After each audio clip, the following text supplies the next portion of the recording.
What's going on, YouTube? We're back at it for another video, and today we've got a little bit of that Helldivers 2 news. It seems as though we will probably be getting an update pretty much every day all the way up until the September 17th update that we've got available for Helldivers 2 that's supposed to be reworking 30 weapons and stratagems that we have in the game and possibly overbalancing or overbuffing every single one of these weapons. It may be a little bit of a troll. I'm not even 100% certain what's going on here. They seem to have reworked things or even reverted certain things that we'll talk about here shortly. And maybe they just straight up went the full route of buff everything just to appease everybody and troll those people that have been crying about it this whole time and just see what happens. Could make or break the game and maybe even break it in a good way to where we've got a lot of broken weapons that end up just destroying things super quickly. But hopefully that doesn't mean that the next update ends up just being Super Nerf back in action instead of Super Earth truly destroying every one of the enemies we have inside of this galactic war campaign. But that being said, I'll do a little bit of a recap before we get into the most latest news and then give my own opinion on what possibly will happen leading up to September 17th and a little bit of an opinion on how the devs have been acting and how this PR has been going since this escalation of freedom. But starting off with the recap, as we all know, Escalation of Freedom came in last month at the beginning of August, and it seemed to be a giant dumpster fire, all because of poor balancing and a rework to fire, destroying the Flamethrower and every flame weapon that came into the game. So if you paid for the Flames of Freedom, it ended up being quite lackluster. Besides the crisper, and even that still wasn't something that was actually worth the price point if you paid real money for it.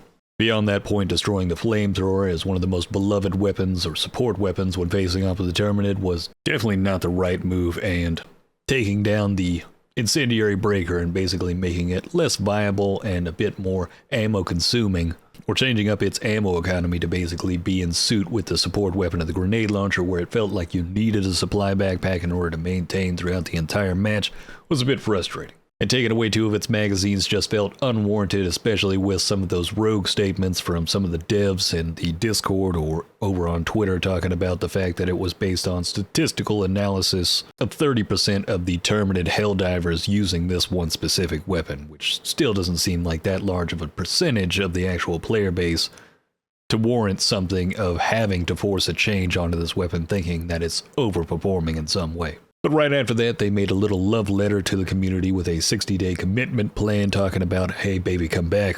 You know, we'll change. I know we've done wrong in the past and we've done you wrong again, but we'll make some changes, and these are the changes we'd like to get done over the next 60 days. And along with that statement, they said that it won't be until 60 days. They'll also be doing these updates intermittently throughout these 60 days and hoping to complete everything encompassed within that 60-day plan. Which leads us up to last week with the first update that should have came in, or at least within the first 30 days. You'd imagine that first Tuesday of the month was more than likely going to have an update, but instead we were met with a message that basically stated, hey, there's no update today and we'll tell you more why on Thursday, which this statement was very dumb to me. This would have been better off said in silence, or basically just stayed silent until the blog post came up 2 days later.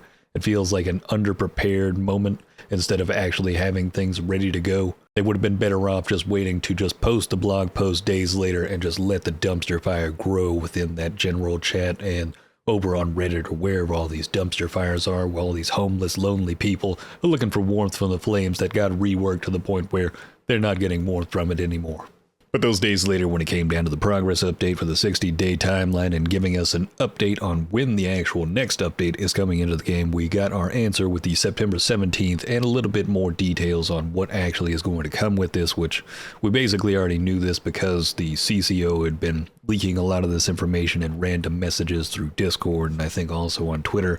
I wish they'd stop doing this. They basically need to just keep going through formal actual channels like the Helldivers 2 announcements, or just some type of PR update, similar to what they're doing right now, where it is just a much more formal and easier to find format that is better for the entire community, that just doesn't seem like something that I have to basically pull up the search bar and look through the dumpster fires of Reddit and Twitter or Discord. It's just a big mess, and sometimes there's a conflicting statements between different developers as well as the CCO, and it just gets to be a giant PR mess in my personal opinion. It doesn't generate hype, it generally generates a lot of negativity because there's a lot of speculation and there's not much when it comes down to the information backing what's being said with those statements. But with that progress update, we're basically getting told that the game's going to be easier. They're lowering armor on certain enemies, such as the Bile Titan, the Charger, the Impaler, the Devastators, the gunships. We're going to be having a little bit of an easier time with some of these enemies.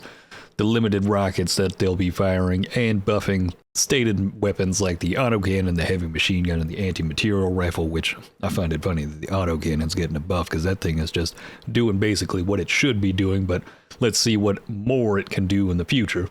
And then we also got some Q&A down here that just looks like some cherry-picked questions that honestly just doesn't cover a whole lot. It basically re-answers the question of when does this come up. It's going to be September 17th, whether or not there's beta testing going on to give a public test realm, or not necessarily a private test realm that's going to be giving feedback on some of these stratagems and new content before it actually gets implemented into the full game for everyone.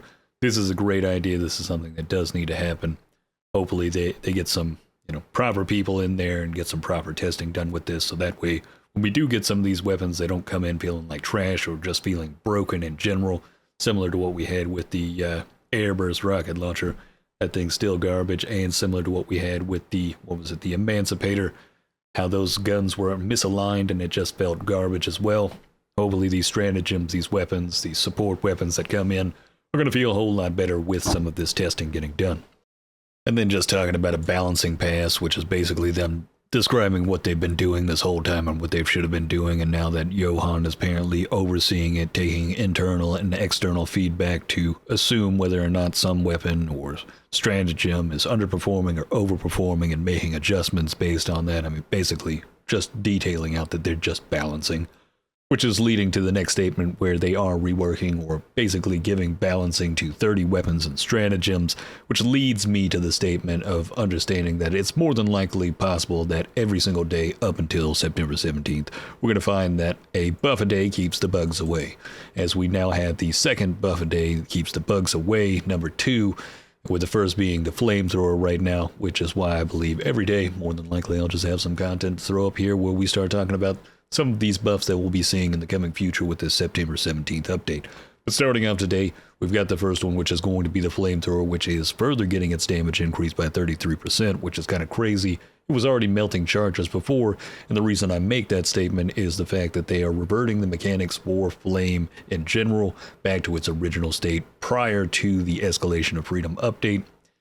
That rework that they implemented was terrible. I realized that they were trying to go with realism, but more than likely they need to put that on the back burner. They need to work on some of these subsystems before they implement them into the game and make sure that they are fully functioning before they make these large changes, as this was an absolute terrible change, and even after they fixed it, it ended up not being able to damage the Charger whatsoever.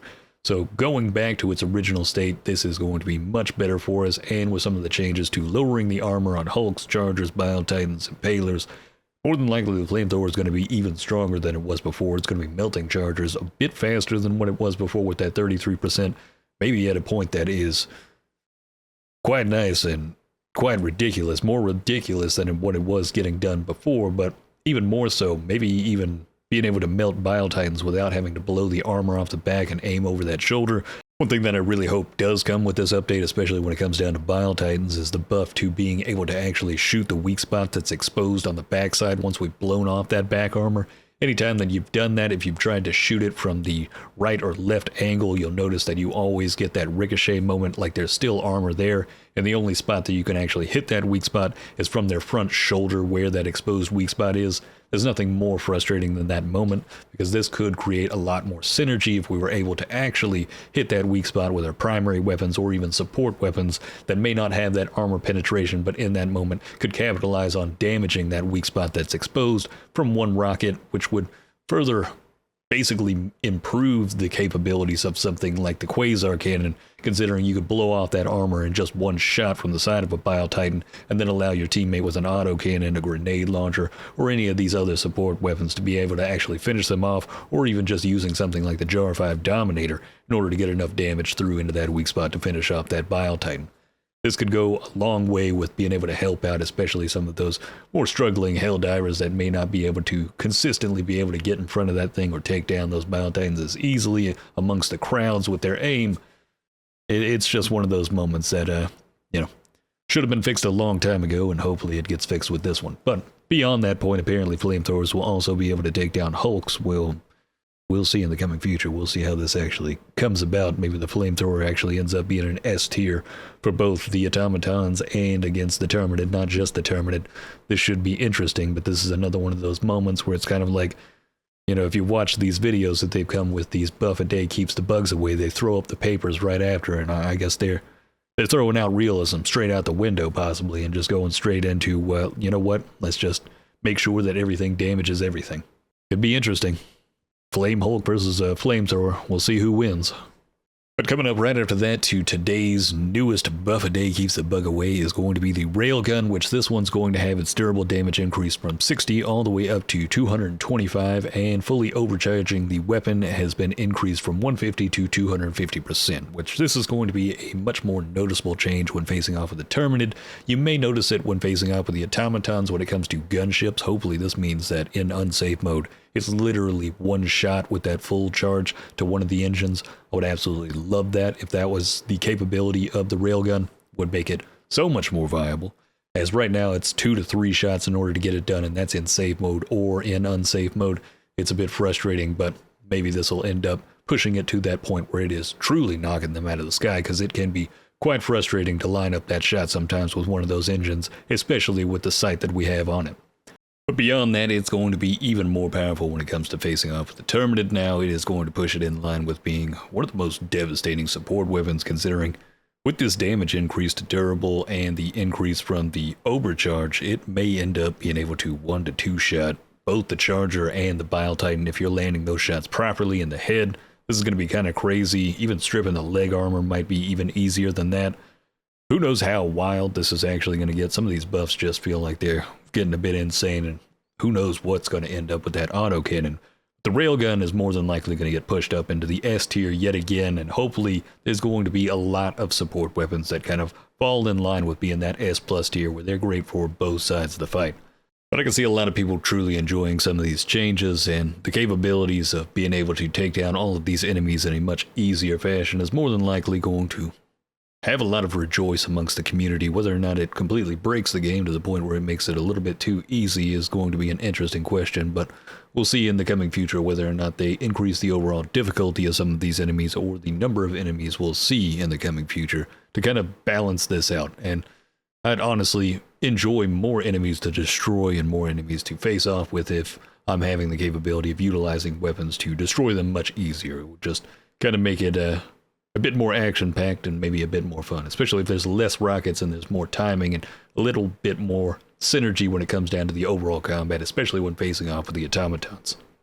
But some of these changes are going to be quite interesting. What other changes do you believe are going to be implemented? We'll more than likely start to see more of these in the coming future. Obviously, we still haven't seen the autocannon, the heavy machine gun buff, or the anti-material rifles buff. We'll more than likely see those in the coming days, and we'll be doing an update on each one of these. I'll probably make some shorter videos that don't have the same recap to them, and we'll just start talking about what we'll be seeing all the way up until September 17th.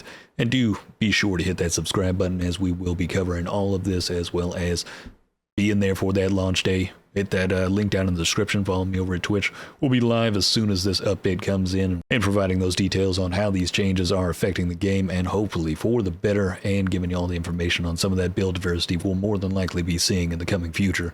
That should make for a lot more fun with each dive that we're taking, and a lot more diversity when it comes down to the options we have available for us between each dive that we take. With that being said, I hope you've enjoyed this content, and if you like this content, let me know down in the comments below. We'll be doing more of this in the future if people truly enjoy this, and let me know about it. But on that note, have a good one.